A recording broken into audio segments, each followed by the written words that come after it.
নমস্কার বন্ধুরা, আজকের আমি যে রেসিপিটা আপনাদের সঙ্গে শেয়ার করব সেটা হলো ঝিঙে আলু পোস্ত। এই ঝিঙে আলু পোস্ত করার জন্য আমি 4টে আলু টুকরো টুকরো করে কেটে নিয়েছি, আর 500 ঝিঙে নিয়েছি, আর শিলেতে বেটে নেব চালমগজ, পোস্ত, আদা আর কাঁচা লঙ্কা আমি শিলে বেটে নেব। আমার মশলাটা বাটা হয়ে গিয়েছে। এবার কড়াইতে তেলটা গরম করে নেব। কড়াইতে তেল গরম করে 1 চামচ 5 ফোড়ন দেব।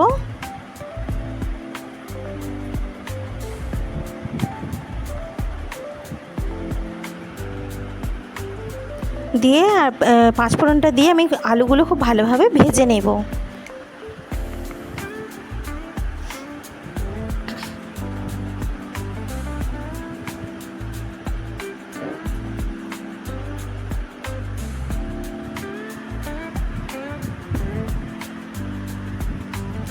আলুগুলো আমার ভাজা হয়ে গিয়েছে। এবার নুন আর হলুদ আমি পরিমাণ মতন দিয়ে নেব তরকারিতে,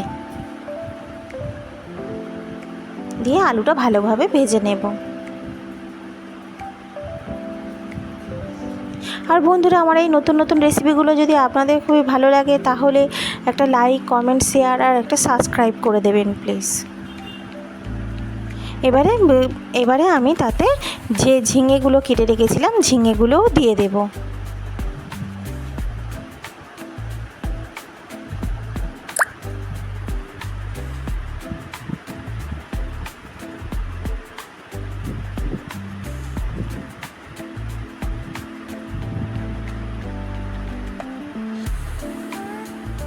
ঝিঙে আর আলু খুব ভালোভাবে কষিয়ে নেব আমি।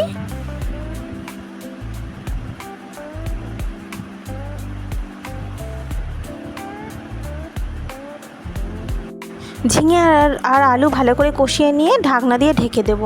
এবার ঢাকনাটা দিয়ে ঢেকে দেওয়ার পরে 10 মিনিট পরে খুলে দেখলাম এই পর্যায়ে এসেছে, মানে ঝিঙেগুলো থেকে জল বেরিয়ে গিয়েছে প্রচুর পরিমাণে।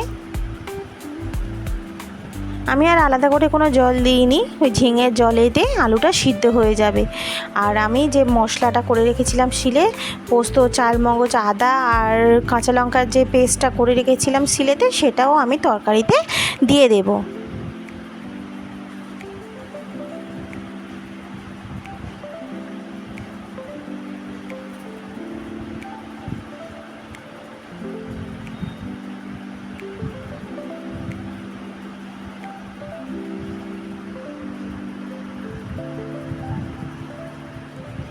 মশলাটা দিয়ে খুব ভালোভাবে কষিয়ে নিলাম আমি তরকারিটা। যেহেতু তরকারিটা আমি শুকনো শুকনো করবো না, একটু ঝোল ঝোল করবো, সেহেতু আমি তরকারিতে 2 গ্লাস মতন জল দিয়ে দেব। দিয়ে তরকারিটা আমি ঢাকা দিয়ে আর একবার একটু সিদ্ধ করতে দেব। এবার লাস্টে নামানোর আগে আমি 1/2 চামচ মতন চিনি দিয়ে দেব।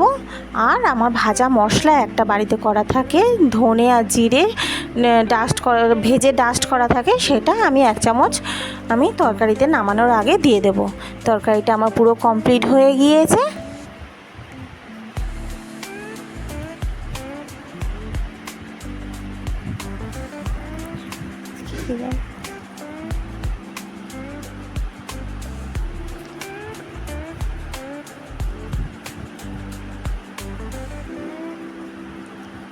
আমি পরিবেশনের জন্য আর একটা পাত্রে আমি ঢেলে নেব তরকারিটা।